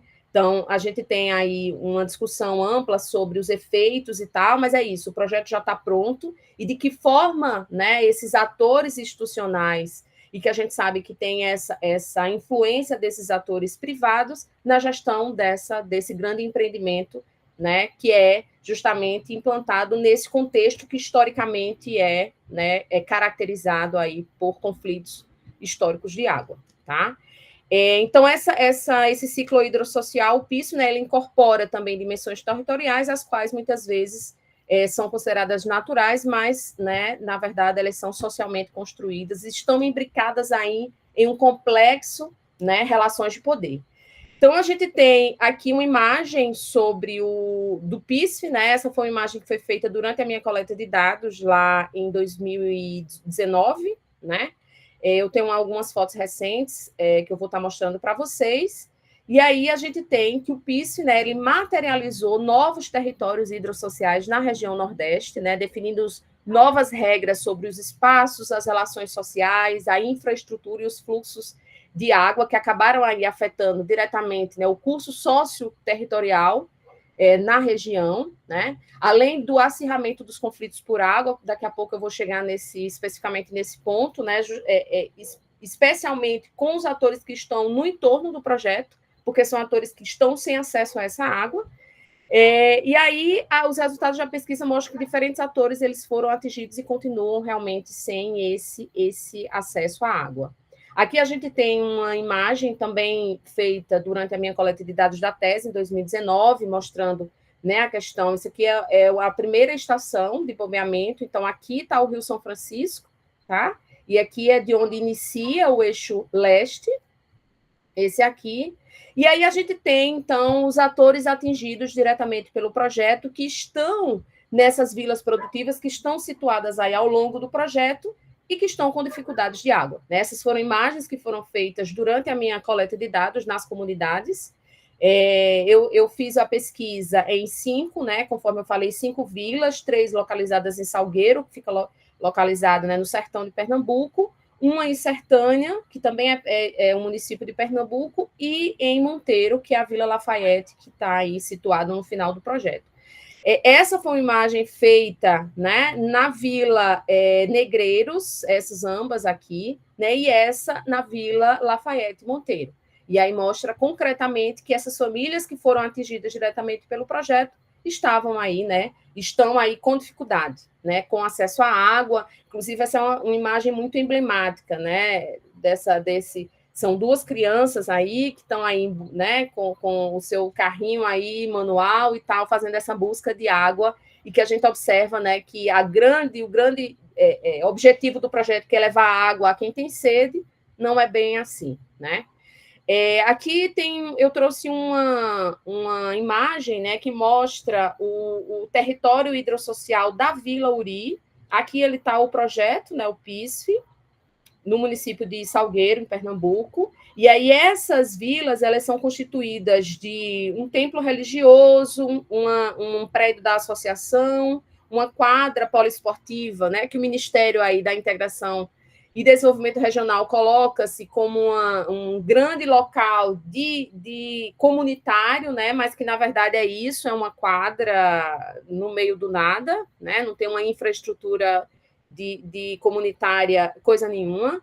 A gente tem aqui o posto de saúde, escola e as casas, né, como elas são constituídas aí, esse núcleo habitacional, né? E aí a gente vê aqui concretamente que é isso, uma comunidade que foi atingida pelo projeto, que desterritorializou para implantação do projeto, está localizada ao lado do projeto e, mesmo assim, com dificuldades de acesso à água. Aqui tem uma imagem e uma frase dita por uma atingida: não podemos morar dentro d'água e morrer na terra seca, que é justamente uma agricultora que ela está na vila, que fica muito próximo, mais ou menos aqui na foto, na imagem não deu para ver, mas a vila está mais ou menos aqui ao fundo e o projeto está aí ao lado, né? Aqui algumas imagens também feitas durante o meu período lá de coleta de dados em 2019. Aqui são imagens recentes, né, que a gente fez uma pesquisa de campo no ano passado, em abril de 2023 e em abril de 2024. Essa foi uma imagem feita de uma estação de bombeamento. Então, para vocês terem uma ideia, né, o fluxo de água ele vem aqui por canal, né? Aí você tem uma estação de bombeamento que eleva aqui, por exemplo, cerca de 60 metros, eleva essa água que sai do outro lado, que fica aqui, e essa água ela segue esse fluxo, né? E aí é sempre de acordo com aquela imagem que a gente viu inicialmente. Então, você tem canal, estação de bombeamento, reservatório, canal, aqueduto. Essa é a estrutura física, né, do projeto. Aqui, para vocês terem uma ideia de canais e que comunidades estão aqui bem ao lado, né, do projeto. Aqui também uma outra imagem do eixo leste, no município de Sertânia. Aqui, para terem noção de um aqueduto, então vem essa água, tem aqui, né, porque aqui é rios intermitentes. Aqui uma imagem que mostra o desemboque aqui em Monteiro do projeto, né, o final do eixo leste é o desemboque dessa água em Monteiro, que ele, né, percorre, a água do rio percorre por leito natural para ir aí, né, passa por outras bacias até chegar ao reservatório de Boqueirão, que é, né, o reservatório Epitácio Pessoa, né, conhecido como Boqueirão, que é quem abastece aí uma das maiores cidades da Paraíba, que é Campina Grande, e outras cidades circunvizinhas, tá? Tiago, eu não sei quanto tempo eu tenho. Mais 4 minutos. Eita, então não vai dar tempo de mostrar o que eu tinha para mostrar, mas enfim. Então, eu fecho aqui, tá? Para a gente ter mais tempo, então, para o debate. Então, agradeço a atenção de vocês. Aqui está meu e-mail institucional, tá? E o grupo aí, né? O Instagram do grupo de pesquisa, que a gente está sempre aí divulgando, enfim, eventos, trabalhos que estão sendo produzidos no âmbito desse contexto de pesquisa, tá? Obrigada, gente. Era isso. Obrigado, professora Jaqueline. Eu compartilhei o link do Instagram do grupo aqui no chat. Enquanto a senhora falou, eu compartilhei aqui. Também tem alguns comentários muito breves sobre a apresentação da professora Jaque. Então, eu vou tentar aqui reunir brevemente uma fala, abrindo espaço para o debate, tá? Então, quem tiver interesse em fazer uma fala, por favor, levante aí a mão para a gente seguir na sequência, tá? Lúcia, muito obrigado pela apresentação, assim, por mais que eu tenha atuado em Brumadinho ao longo do último ano, mas, assim, parar para ver com detalhes toda essa riqueza que você traz, né, questões de relevo, questões geográficas, né, o contexto social que Brumadinho adquiriu ao longo desses últimos anos. Então, tudo isso é muito importante para a gente compreender a profundidade dessas questões, né? Especialmente as que a gente vive hoje, desse tecido social mais engajado, mais participativo. né, disponível para atuar nas questões da política local, do desenvolvimento local, e tudo isso, assim, notadamente, com pouco convívio de alguns atores, você já consegue perceber esse feeling, né, principalmente após os episódios mais recentes, né. E eu trago aí uma provocação, professora, se puder nos ajudar, assim, diante desse cenário, né, de pós-tragédia, processo desse tecido social mais engajado, é possível dizer que Brumadinho vive um novo momento em termos de políticas, em termos de desenvolvimento local, com essa participação social? É possível já dizer isso ou ainda não? Uma outra pergunta também, acho que pode ser respondida de uma forma única, o município, enquanto prefeitura, né? Prefeitura de Brumadinho, tem atuado em termos de mitigar esses potenciais impactos que ainda permanecem, né, desde o pós-tragédia até hoje? Existem algumas iniciativas, ações que a gente pode, enfim, trazer aqui para discussão, ou não há, enfim. Então, seria mais ou menos isso. Vou aproveitar, vou fazer uma fala só. E para Jaque, professora Jaque, muito obrigado por ter trazido o debate da transposição, que, assim, talvez para quem não seja nordestino, o debate da transposição fica muito ali no noticiário e nos artigos e nos papers. Mas para quem é nordestino e convive, assim, isso faz parte do dia a dia desde que se iniciou esse processo, né? É um processo moroso, complexo, de muitos envolvimentos ali, de múltiplos interesses, né? É um capital político ali pesado, com as mãos ali em cima. Então, tem tudo isso aí que acaba pesando em toda essa dinâmica da transposição. Uma coisa que me chamou, assim, me despertou, professora Jaque, foi o seguinte: ao longo de muitos anos, falava-se muito assim, vamos criar política de combate à seca, né? Vamos combater a seca e tal. E aí, assim, percebeu-se que isso não faz o menor sentido. Não existe política de combate à seca. Ali são condições naturais de uma região semiárida. Então, é uma política de convívio com a seca, né? E essa política de convívio com a seca, ela tem que considerar algumas questões. Gestão sustentável, sei lá, de recursos hídricos, a adoção de tecnologias, questão de conscientização por parte de comunidades. Então, assim, não é algo simples que chega e está tudo resolvido e a seca foi embora. Nunca foi assim, não vai ser assim, né? Então, acho que trazer isso para esse rol de debate aqui, acho que é importante. Se a senhora, professora, puder fazer, assim, uma vinculação entre a questão da transposição e as questões da seca, assim, eu agradeço demais, né, para a gente trazer a público. Tanto quanto eu compartilhei aqui uma fala sobre um artigo da Vila Lafayette, que é um caso emblemático, né? De forma muito breve, deixar que a professora fale, ela deve conhecer, com certeza, que a Vila Lafayette, ela é em Monteiro, na Paraíba, e depois que ela foi reassentada com o processo, me corrija, tá, professora, se eu estiver falando alguma coisa errada. E aí, depois que houve o processo da transposição, a vila foi reassentada para um determinado local, mas esse processo, para essa comunidade ter acesso à água, demorou 3 anos. Então, como é que uma comunidade que já não tinha acesso à água, ou o acesso era muito difícil, ela ia demorar 3 anos após o processo de reassentamento? Então, são os conflitos que, né, existiram e existem diante desse processo de transposição, que são questões de debate. Então, aí, enfim, permanente. Mas pronto, não vou me estender, acho que é isso. Não sei, como querem fazer? Responde agora, a gente passa para o público, como é que preferem? Acho que era bom responder, eu sugiro, para não ficar muito distante. O que vocês acham? Pode? Pode ser. Eu agradeço a sua fala, Tiago. E sobre a sua pergunta, eu acho sim que Brumadinho passa por um processo de transformação. Em termos de participação, eu acho que tudo que está acontecendo fez crescer a mobilização. Ela acontecia, mas era muito fragmentada, ainda segue fragmentada, tá?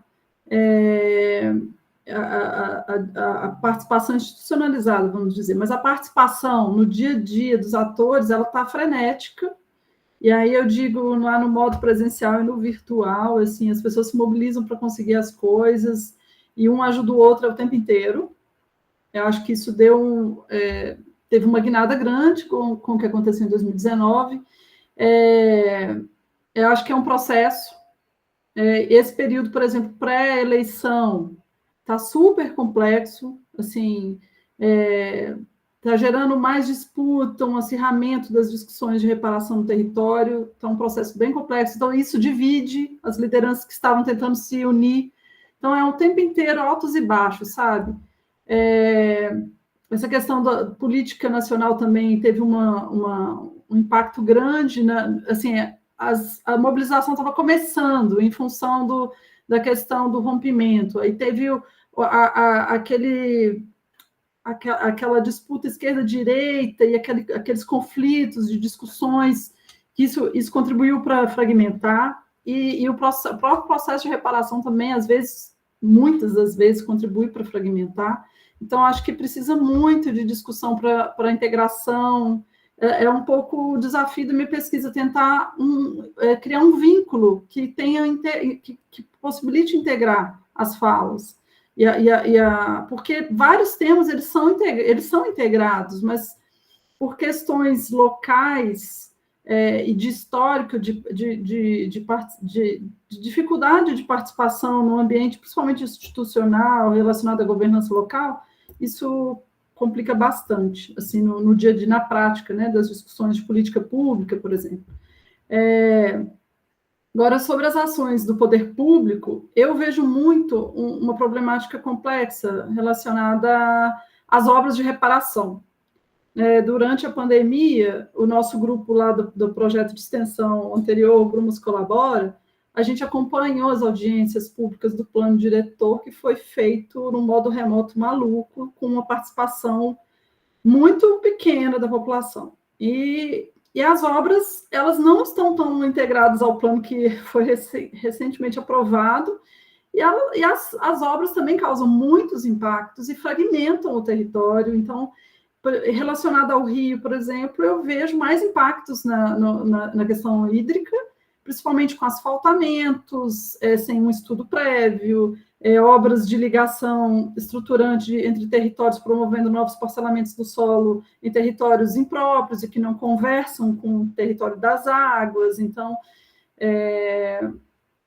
sem querer, a gente está promovendo novas áreas de risco, né? Novas áreas de risco, e que fragmentam ainda mais a cidade, geram exclusão, segregação socioespacial, né? Nichos, guetos de alta renda, se expandindo no território. Nunca o valor dos imóveis, né? Digo, terreno e edificação foram tão elevados, mesmo com o que aconteceu, isso é impressionante. Então, assim, como que obra viária e obra de drenagem, isso eleva, porque é uma das coisas que mais eleva o valor, né? Solo. Então, eu acho que isso é impacto também, né? E esse dinheiro é uma mistura de verba da reparação e verba do governo que a gente não sabe distinguir, então isso também é impacto. Então, eu não sei se tudo que está acontecendo está sendo tanto lá, o foco final, pode ter uma intenção para o bem, mas eu não sei se isso está acontecendo de fato, eu acredito que ainda não. E eu só queria até já cutucar a Jaqueline, porque a apresentação dela foi tão interessante, porque na hora que ela mostrou essas vilas, a gente lembra esses territórios pós-desastre de barragem, né? A população é desmontada e tem que fazer um projeto para criar um outro território de ocupação, como tem uma similaridade, né, na organização dessas vilas, e como é impressionante como o desenho urbano não conversa com o território de captação de água, nem com o território dos cursos da água em leito natural, e nem com a própria estrutura de drenagem exposta, né, do empreendimento. É impressionante como que isso divide o território, né? É uma nova barreira que é criada, e que impressionante, os territórios que não tinham água, eles continuam à mercê da questão da água, né? Do lado de um empreendimento que é para conectar água. É muito impressionante isso. Então, assim, me lembrou muito esses territórios aí, tipo, lá as vilas de Mariana, né? Que estão tentando ser reconstruídas, assim, de uma maneira muito complexa, com muito embate social. A comunidade não participa tanto. Aí eu queria já te fazer uma pergunta: tem processo de participação social na construção dessas novas comunidades, né? Assim, porque a gente vê pelo desenho, que é um desenho todo é uma quadrícula organizada, né, de uma forma, assim, um desenho um pouco autoritário, só de ver pelas fotos. Então, eu queria que você comentasse. Obrigada. Não sei se eu te respondi, Tiago. Sim, respondeu. Obrigado. Então, gente, falando um pouco a respeito do teu questionamento, né, Tiago, sobre comentar alguma coisa sobre a questão da seca, PISF e tal, eu coloquei um artigo aí, esse último, que é um artigo produzido a partir da minha pesquisa, né, entre a seca e a cerca, que aí o próprio jogo de palavras já faz um pouco essa crítica, né, um contexto histórico que eu faço com relação à questão da água no Nordeste e como o PISF acabou, né, entrando nessa narrativa até chegar à sua constituição. Então, é um artigo aí que eu convido vocês, né, para quem tem interesse na temática e conhecer um pouco mais. Mas, enfim, o que é que eu posso trazer, né, aqui para vocês, para o debate, que é isso, assim, a gente tem uma retórica, né, uma construção histórica de que a região Nordeste, né, essa região em que você tem, né, inclusive explica-se um pouco sobre a sua falta de desenvolvimento, né, que assim como o resto do Brasil nos coloca, de que justamente um dos efeitos é justamente sobre a questão da falta, né, de água, e que eu contra-argumento essa retórica que foi construída justamente, né, apontando de que o problema do Nordeste não é a falta de água, né? Não é a seca, porque é justamente até um outro conceito que se tem sobre a indústria da seca, né? Porque foi justamente uma narrativa construída para que alguns processos sociopolíticos eles pudessem ter explicação, né, mínima para acontecer.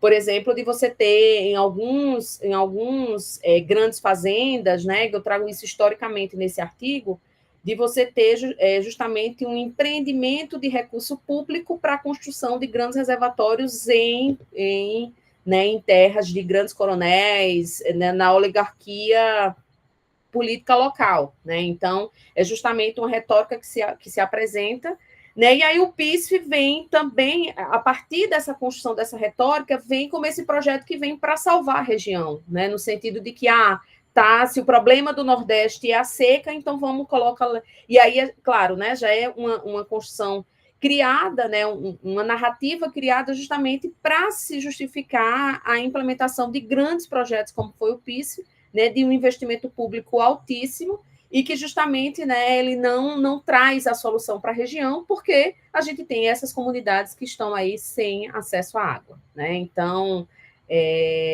isso está bem tratado no trabalho, e eu convido vocês a verem. E aí, já puxando um pouco sobre o que Lúcia trouxe dessas comunidades e tal, e aí falando sobre Lafayette, tem esse outro trabalho, Tiago, que você apresentou, mas, claro, eu vou também apresentar o meu trabalho, que foi publicado recentemente com os professores aí sobre a questão de Lafayette, que é justamente, né, um contexto interessante de pesquisa, porque há um engajamento social, né, muito mais forte, Lúcia, mas é no sentido de uma resistência cotidiana, que é o conceito que a gente mobiliza para estudar Lafayette, né? Que ela é uma comunidade, uma vila que ela se diferencia das demais, né? Justamente pela organização sociopolítica que os atores que formam a Lafayette acabam protagonizando, né? No sentido de, enfim, vão em busca, vão atrás de outros atores. O presidente da associação é mobilizado com prefeitura municipal, Câmara de Vereadores do município de Monteiro, né? Uma pessoa articulada com a mídia, então foi lá, e justamente, Tiago, respondendo diretamente à tua pergunta sobre 3 anos, foi exatamente isso. Lafayette ficou aí durante 3 anos com dificuldades de acesso à água, e o presidente da associação teve que, né, entrar aí junto ao Ministério Público, cobrando efetivamente essa ligação e tal e tal. Então, assim, não há... o que acontece, Lúcia? Há uma participação social, mas se for através da resistência, né? Porque eu tenho acompanhado outras vilas que as pessoas não têm essa organização política e, de fato, assim, elas são totalmente ignoradas e que continuam com grandes dificuldades, né, de reorganização nesse espaço, nesse espaço dessas vilas, justamente porque estão aí à mercê, procurando, né, formas ainda. Só para vocês terem noção, essas famílias elas não tiveram acesso ainda aos lotes irrigáveis, que é o lote para fazer o processo de produção de agricultura familiar. É um projeto que está iniciado aí desde 2007, que teve em 2017 a sua inauguração, o Eixo Leste, 10 anos, né? E hoje a gente está em 2024. E as vilas não têm acesso ainda a os lotes irrigáveis e estão à mercê de uma verba temporária do governo federal para a manutenção dessas famílias até que elas tenham acesso a isso. E é um projeto que começou em 2017. Então, assim, né, tá perto aí dos 20 anos, né, e que essas famílias ainda continuam. Então, é isso, assim, né, o grande desafio que é esses grandes projetos e o quanto eles acabam trazendo, né, efeitos para essas comunidades e para esses territórios. Excelente, professora. Eu vou passar, muito obrigado, tá, professora Lúcia e Jaque. Eu vou passar para o Patrick. Esteja à vontade, Patrick. Obrigado, Tiago. Acho que é impressionante ouvir essas duas apresentações a rigor de situações muito diferentes, mas onde, na realidade, o problema é o mesmo. Mega empreendimentos. Chega um discurso oficial que não escuta ninguém e que concentra sempre o fundiário. Então, desde o começo, tem uma luta que sai em direções opostas, em vez de ir em confrontos. A minha sensação em Brumadinho, é quando se fala de reparação integral em Brumadinho, o que pode ser um indicador? Acho que o tema da água é muito interessante. O que pode ser um indicador de síntese de uma reparação integral em Brumadinho, sem falar da questão humana, a questão do município de Brumadinho, a questão de uma alternativa à mineração. É a ocupação do território. Se a calha do rio está contaminada, essa água está contaminada para muito tempo. Então, a única perspectiva que seja próximo aos canais do São Francisco, que seja na calha do Paraopeba, é voltar a se reaproximar das nascentes. É uma coisa que as comunidades tradicionais fazem naturalmente, sem precisar de nenhum planejamento. A experiência dos núcleos nos NEDET, na época do Ministério do Desenvolvimento Agrário, de territórios sociais, continua. O governo federal está tentando reativar isso, mas, de fato, sem a devida atenção às comunidades tradicionais. Esse negócio não precisa de planejamento, não precisa só daqui a 10 anos. O dia seguinte, para, inclusive, evitar a concentração fundiária que a Vale está realizando hoje em Brumadinho, era negociar, e podia ser uma aliança da universidade, da igreja, dos outros interesses sociais, fazer com que, em vez de compensação e compra das casas, haja uma restauração social, em condições precárias inicialmente, mas naturais, e de reocupação do território. Porque aí a água, de fato, se produz, no conceito que tenha a Agência Nacional de Água, desde o começo, é o conceito de produtor de água. Essa economia social e solidária, que é a prestação de serviços ambientais. Então, existe aí um modelo. Se a gente pensa em fazer alguma coisa de incubadores de projetos sociais, de empreendedorismo social, o impacto não precisa ser o econômico para competir com o mercado urbano. É a economia da autonomia, da autonomia, da reivindicação frente. Porque aí a gente está perdido desde o começo, cada dia é pior, cada dia é mais irreversível. O projeto de reparação da Vale não tem nada a ver com as expectativas da sociedade.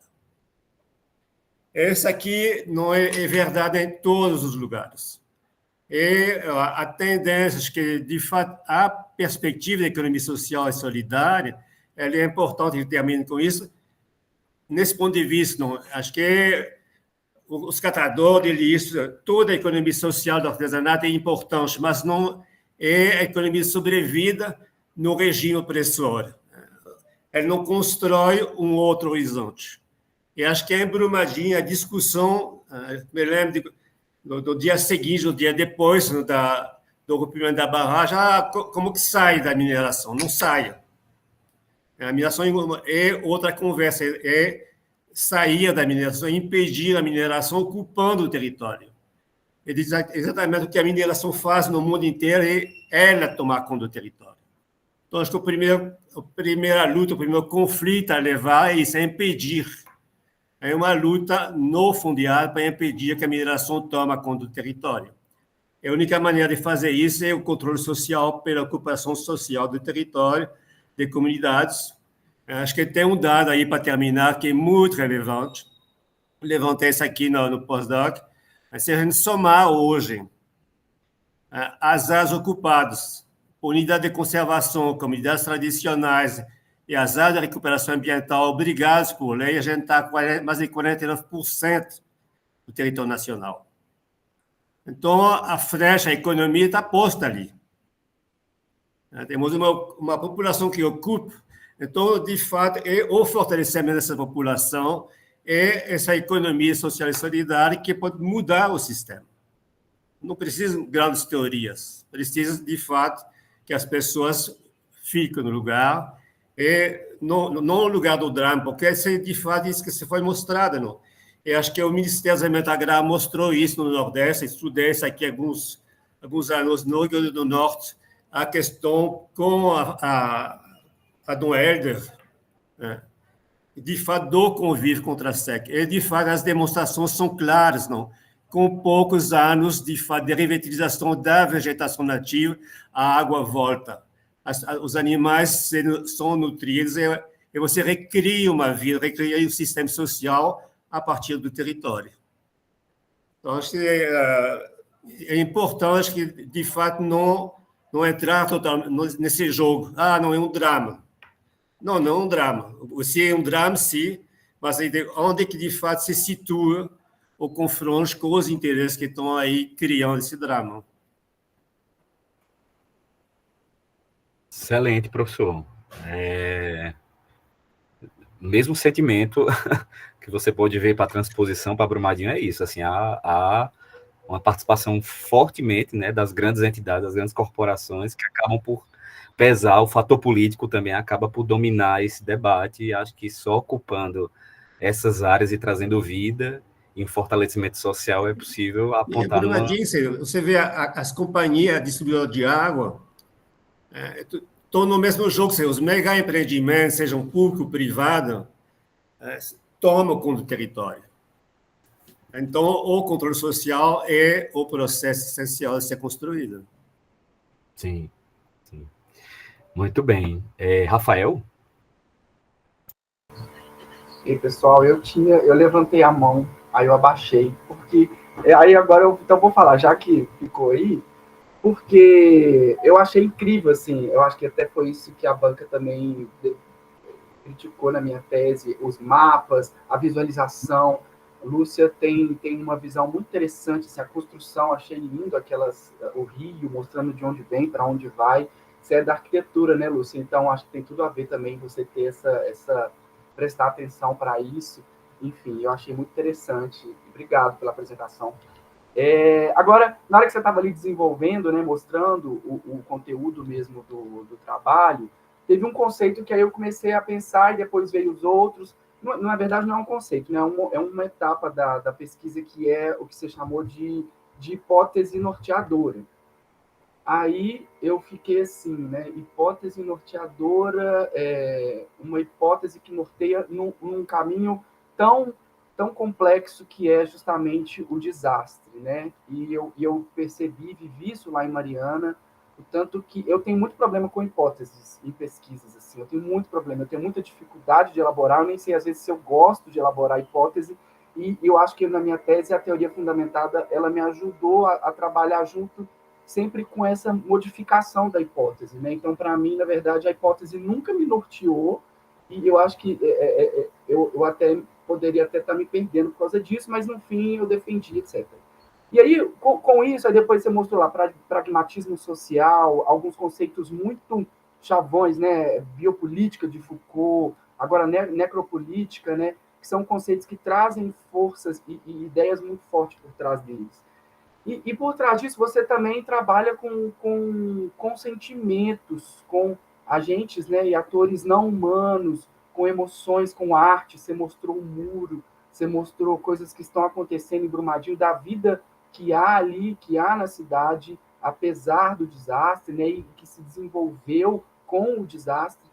E aí eu falei, cara, eu pensei, né, para mim parecem coisas opostas. Hipótese norteadora, conceitos muito marcados, biopolítica, necropolítica, pragmatismo, e aí você tem arte, sentimentos, você tem vida, você tem a reconstrução, e isso para mim também foi um conflito muito grande assim para escrever a minha tese, para poder tentar trazer isso. Eu vou muito na linha da sociologia das organizações, então são caras também com conceitos muito marcados, com ideias muito prontas, que, apesar de introduzirem a sociologia dentro de uma leitura das organizações, ainda assim acabam ficando muito, às vezes, né, estruturalistas demais, e pisa até no positivismo, se a gente for pensar. Enfim. E aí a Jaqueline, depois, eu esqueci o conceito que ela mostrou de hidro alguma coisa, que é um conceito muito interessante que junta justamente tudo isso. E eu acho que, para mim, trabalhar com desastre, com meio ambiente, enfim, a gente tem que achar esse meio do caminho mesmo. E agora que a gente está começando... Agora não, né? Já tem muitos anos que se discute, mas mais do que nunca agora, com o Rio Grande do Sul, com tantas coisas acontecendo, parece que o debate climático explodiu, né? E aí, como a gente vai fazer? A gente vai introduzir esses conceitos que a área da sustentabilidade, a área de estudos em meio ambiente já fala há tanto tempo, já trabalha com eles, ou, entendeu? Assim, é mais uma questão até filosófica aqui, porque é muita coisa envolvida, né? E aí eu queria entender como que você também... E você tem uma implicação, né, Lúcia, muito grande, porque você é de Brumadinho, então tem toda uma relação com a cidade. Como fazer essa conexão, né, de coisas que são do sentimento, do afeto, da vivência diária, com coisas que a ciência traz e que dá vontade de pegar a ciência, sacudir e falar assim, sai pra lá, deixa a gente resolver isso aqui, sabe?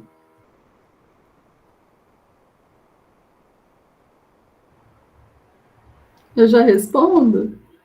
Sim, Nossa, sim. parece que foi transmissão de pensamento, foi a nossa fala hoje, né? À tarde, Theo. Nossa orientação foi sobre isso, essa dificuldade da integração dos conceitos, e a gente está nessa investigação agora, sabe, Rafael?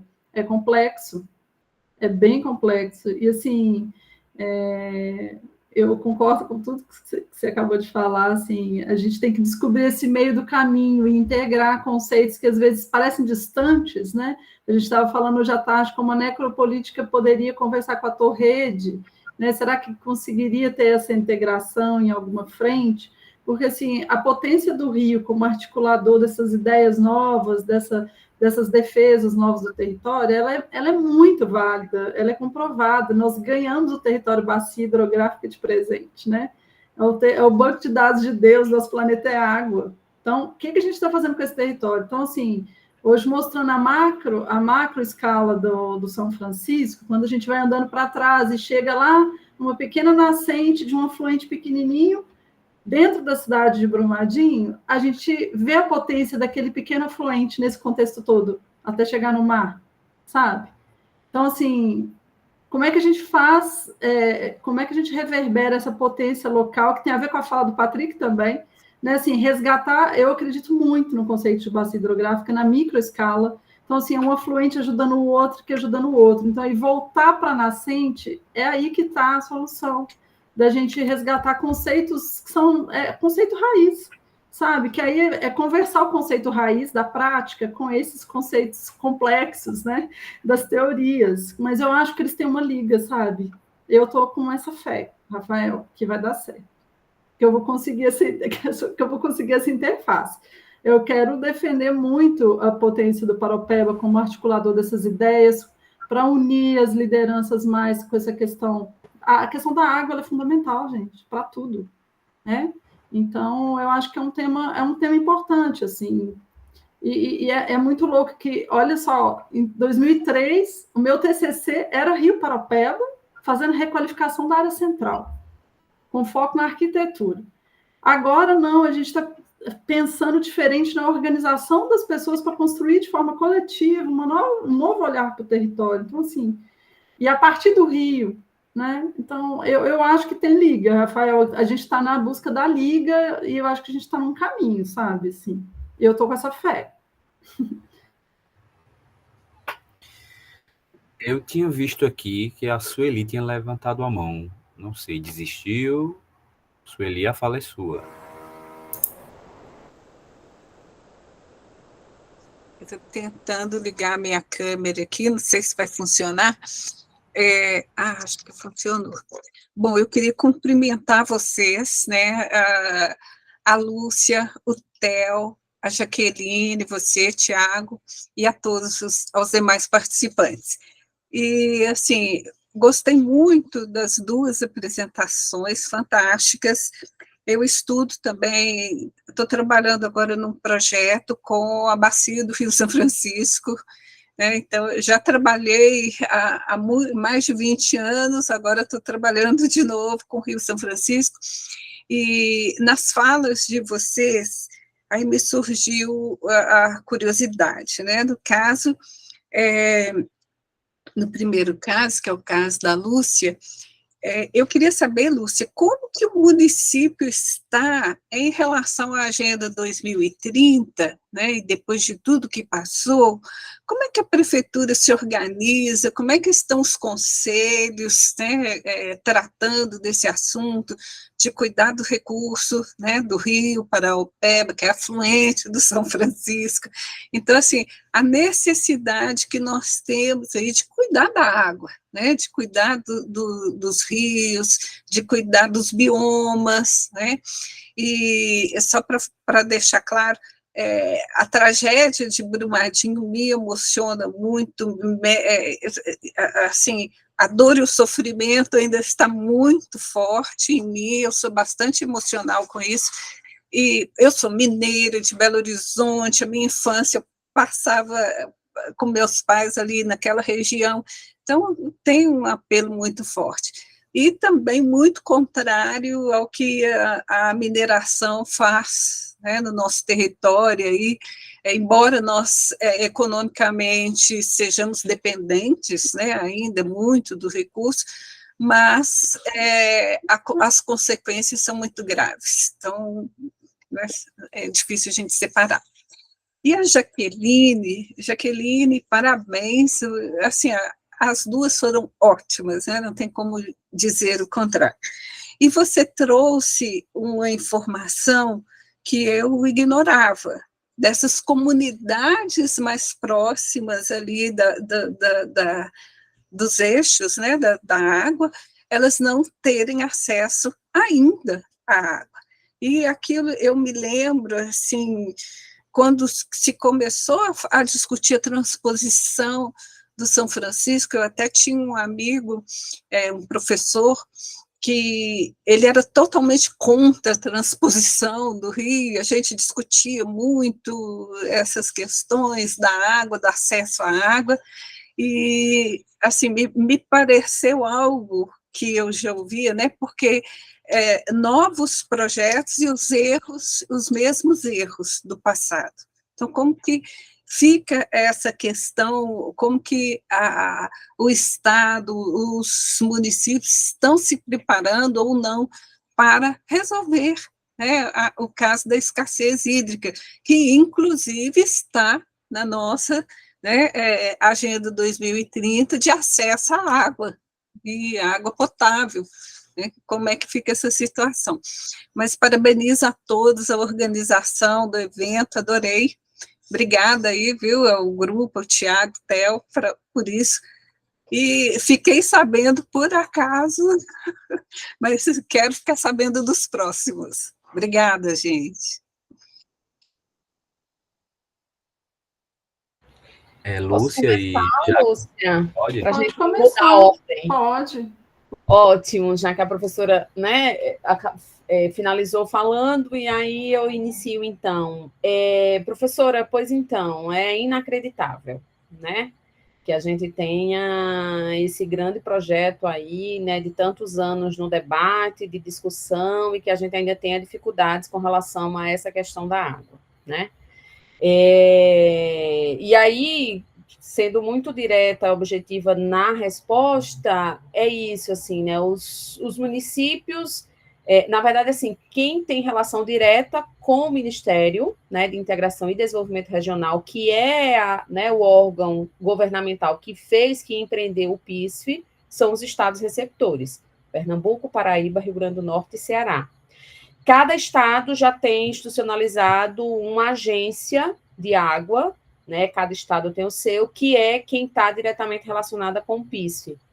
E no âmbito desse projeto que eu comentei anteriormente, eu tenho algumas pesquisas de orientações de mestrado que estão sendo desenvolvidas, né? Inclusive, uma orientanda defendeu semana passada, e então a gente já pode ter dados mais consistentes, né? Porque foi feita uma pesquisa no âmbito do estado de Pernambuco. E um dos resultados da dissertação da Letícia é que os estados ainda estão muito aquém dessa organização institucional, de como é que vai ser essa questão de cobrança da água, de como é que vai ser esse acesso. Então, assim, ainda está muito incipiente, né? E uma das questões que os atores institucionais pesquisados colocaram, que foi justamente a APAC, que é essa agência, né, envolvida com a questão do PISF, e a Secretaria de Recursos Hídricos, enfim, da complexidade que tem o projeto, do número de municípios e de pessoas que estão aí, né, envolvidas em tudo isso, e de uma falta de pessoal para dar conta porque é isso, né? Precisa-se de tanto você estar, né, possibilitando a infraestrutura para essa água chegar, né, nesse local, como você precisa enfim, você tem que ter pessoal para um cadastramento dessas famílias, como é que vai ficar esse... Então, assim, a coisa ainda está muito incipiente, né, com relação a digamos, essa organização institucional dos estados para atender essa questão do PISF.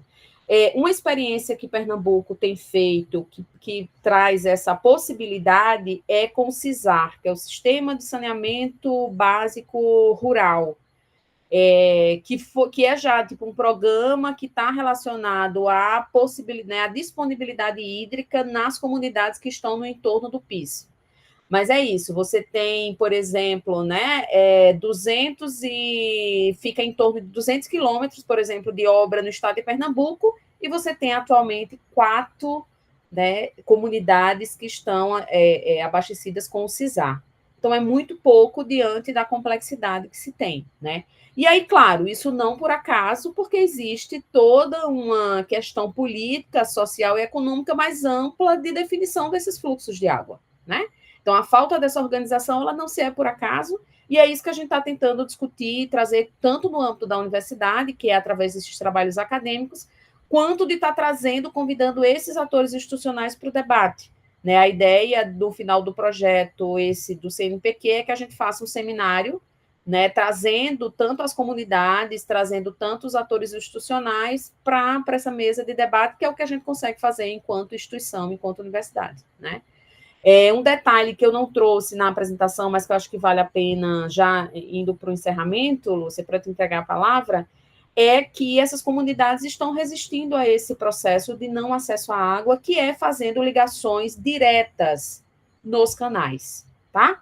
Então, a gente fez pesquisa de campo agora em abril, e assim, sei lá, num trecho que a gente andou de, sei lá, 20 quilômetros, a gente encontrou, sei lá, 20 ligações, né? Que é o que a gente está tratando no grupo de pesquisa como uma apropriação social da água, que o governo do estado e o governo federal estão tratando enquanto ligações irregulares, né, de água no PIS. Isso já tem envolvido Polícia Federal, porque é uma obra, né, enfim, que está no âmbito aí de vários estados e compreende a Polícia Federal. Então, assim, é complexo, né, esse emaranhado aí de atores, de interesses e de questões, né, políticas e econômicas aí que né? Que não, enfim, minha pesquisa não vai dar conta. Eu acho que a gente ainda eu tenho bons tempos aí de pesquisa no âmbito desse projeto.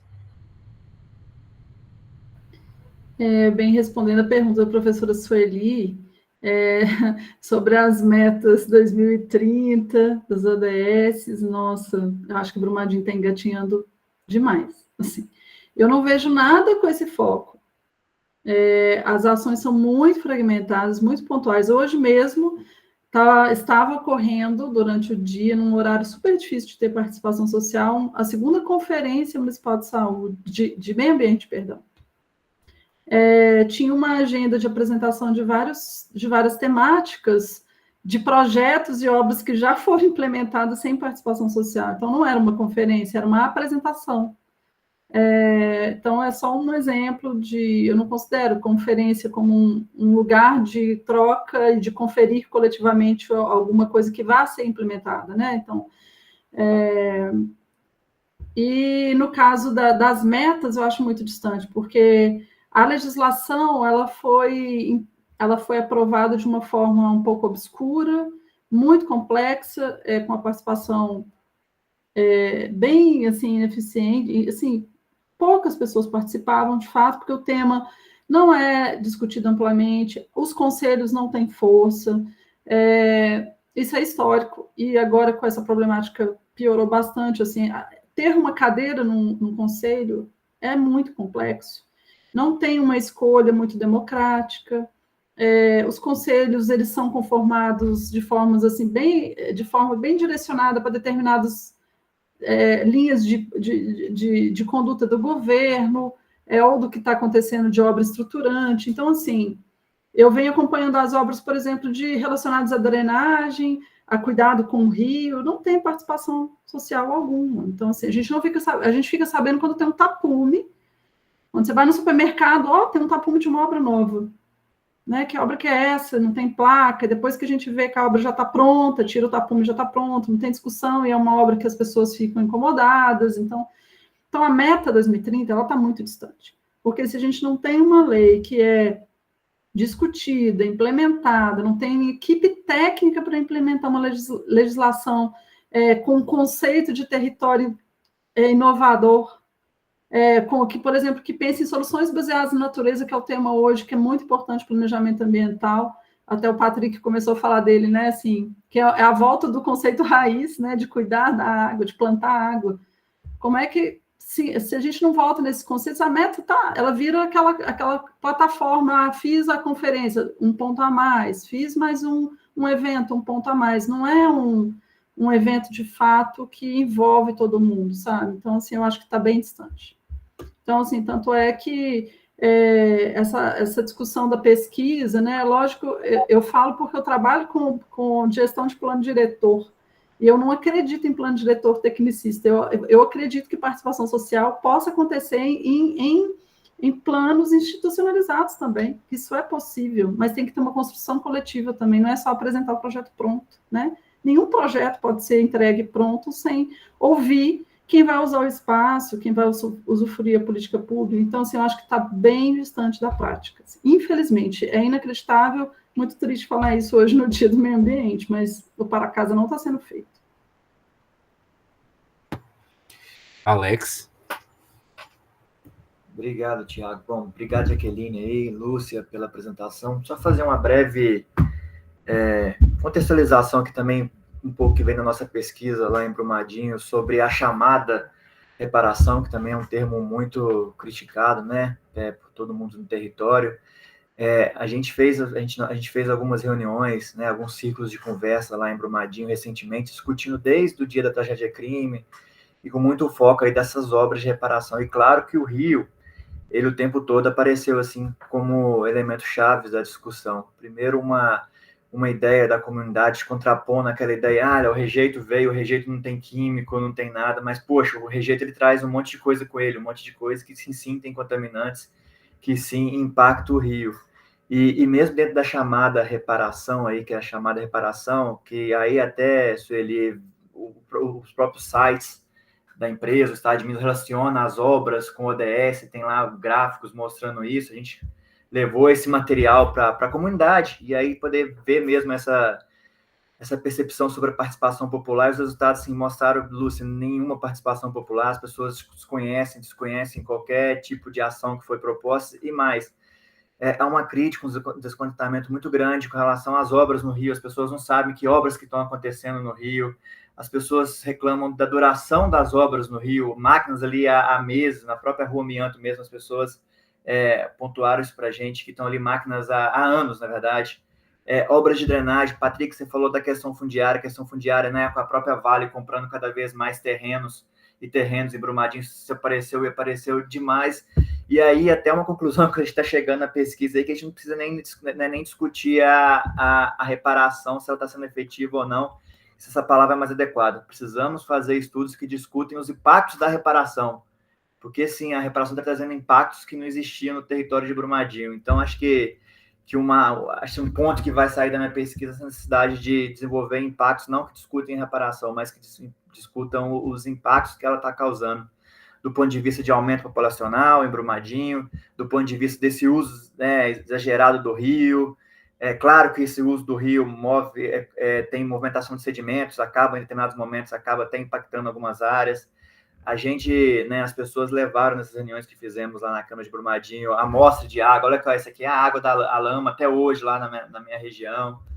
Então, realmente, a situação Sueli, por mais que os sites, né, das empresas, do próprio Estado mesmo, façam essa relação com o ODS, a percepção é totalmente ao contrário, assim, sabe?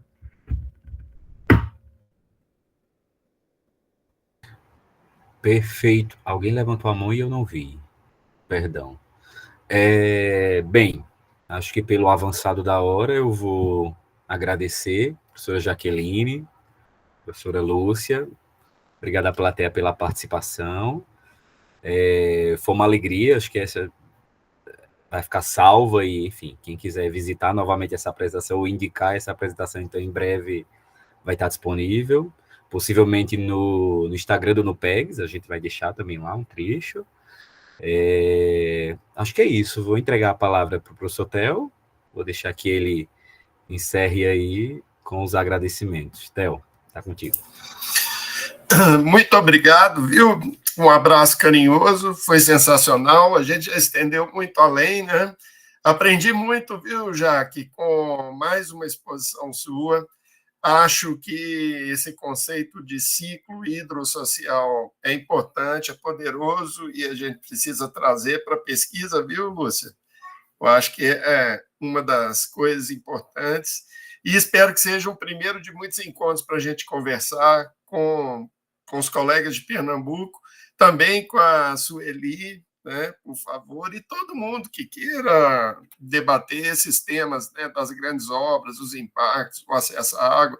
Minha tese em 2008 foi também analisando o programa 1 milhão de cisternas no semiárido, né? E que tristeza a gente perceber que, apesar de ter inovações importantes, a lição não foi aprendida, né?